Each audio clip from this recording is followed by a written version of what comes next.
Hi, so my name's Nick and I'm one of the two people working on this for Accent. There's myself and Faith, and yeah, basically this is the grid widths. So the idea behind this is that you export individual grids, which you can then import with all the bits in them into whatever you want to run the Three.js in. So you can do levels of details and all that kind of stuff based on how far away from the camera or yourself it is.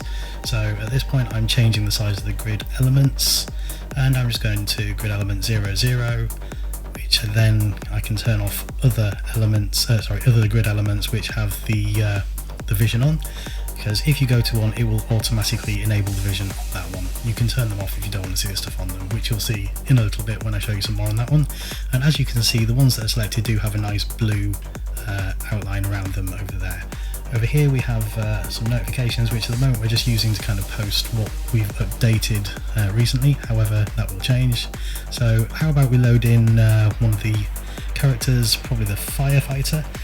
And yeah, so you've got the preview window down here, and next to the preview window we have basically the materials data for it, so you can load in the correct image, upload it for the texture. So this is the first one, the black and yellow one. If we add that to the canvas, we will see the gizmos, so we can move it around using the translate gizmo, we have the rotate gizmo, and we have the scale gizmo. So that's all part of Three.dry, so that's not a problem. I also added these little buttons in here so you could swap them over as well instead of right clicking, which is the other way of doing it that you just saw a second ago. So if we drag him over, rotate him ever so slightly round, and then we can obviously change our vision so we can see what we're doing a little bit better. And I'll show you the transform bit, and if we just move him backwards by taking a little bit off and then putting it back on, you can see that all does work, all that stuff in there. And if we open geometry, if it's a skinned mesh or an FBX mesh or anything like that, then we won't put the geometry in there to edit. If we click on animations, we can load in some animations. These are just straight out downloaded from Mixamo, and we're basically using the file name as the title of it instead of the actual title, which is always mixamo.com. So if I press play, you can see it just loops that one, and if we press play on the silly dancing, it loops that one. So what we can do is tick the checkboxes and we can create a group of it. So this, when we've written the export section, we will be including this so that you can run a group of them.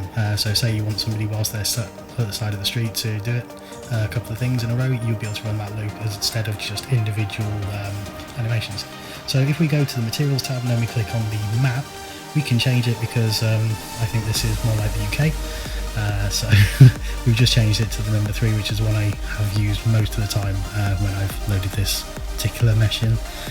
So if we go into here, and then this is the Street Racer pack, which is one of the brilliant ones from Cinti again. I absolutely love their stuff, and we're just going to load in the repair shop medium. So obviously we can add that to canvas without anything on their materials. We can resize it down so it's not excessively massive anymore, and then we should be able to load the individual materials in. I'll just move it ever so slightly back so it's probably more in line if I want it. And yeah, so if we go to the map, and then we can again go back to the Street Racer source files into textures, and then I have to remember which one it is. I think it's the texture A, it is that one. So then we can do the other part, which I believe is in container. No, it's not in containers, I think it's in MISC. Is it in MISC? Yes, I think it is. This is the other bits in there, but I'm pretty sure this one is in the miscellaneous folder. Yes, it is. Brilliant. Okay. So we can load that in, and it's now got that nice little kind of wooden effect on the sides. As I say, this stuff, including the character, all comes from Cinti, and it is absolutely beautiful what they do. I'm very, very, very impressed by it. So we can change the scale of him to, if I type it correctly instead of completely incorrectly, 0.008 instead of that. There we are. That's more like it's about the same height as the door now. Probably still a little bit too big, but I don't want to make him too short on this at the moment. Let's just move that back into position. So at this point, I think if we change the current grid element to 0, 1, the one to the left of it, what we can do is put some bits in here. So maybe we'll go with a container. Yeah, if we put a container in, I really like these containers, I think they're absolutely gorgeous. So yeah, if we select one of the FBX files, the import does also work with GLTF, GLB and object files as well. It's not restricted to just FBX files. But if I click on the normal, that's the wrong one. Okay, let's select one of the actual textures. This is the blue one, the first one. My personal favourite is not number 7, it's not the orange one, it's the next one, I think it's number 8, the purple one. Yeah, that's the one. Absolutely love that one. So if we rotate it a little bit on the X, it will just look a little bit nicer next to the building.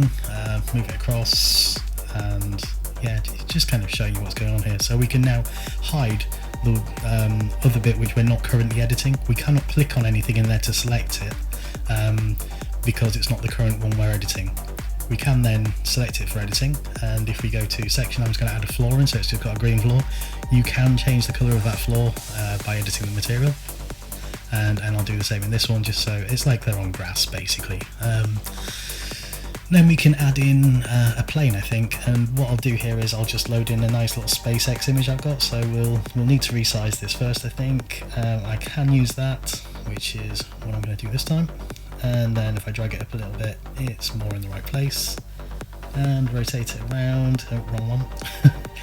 Yeah, the other way of selecting things is if I drop down the blue bit in models on the left, it does actually list all of the items in there, so you can just left click on them to select them. I didn't show that in this video, unfortunately, but it is one of the things which we do have already coded. So if I move that over now, then we can rotate it probably a little bit more, I think. Yeah, and we can change the material to a Lambert material. I haven't coded all the different materials in yet. I will do, but we just haven't got that far with it yet. But we do have Lambert, Fong, Basic and Standard material. So as you can see, it has loaded that image straight onto that mesh now. And if we go back to the main one, we can hide the side one or bring it back. You know, that's what I was talking about earlier. And okay, so I think what we'll do now is file, save, and then I'm going to go into YouTube. We could have created a new folder and named it YouTube. I have previously done that. So we hit save, and then basically what we'll do is reload it and then go into the YouTube and click YouTube, and there we are, it's loaded it. By default, anything but the current one has the visibility disabled, but the stuff is in there, as you can see. So it has loaded everything back in with all the textures and everything which you had selected for them. So basically that's where we're at. Add waypoints is the next thing I'm going to do to it, and then that's probably going to be followed by the export functionality, I think.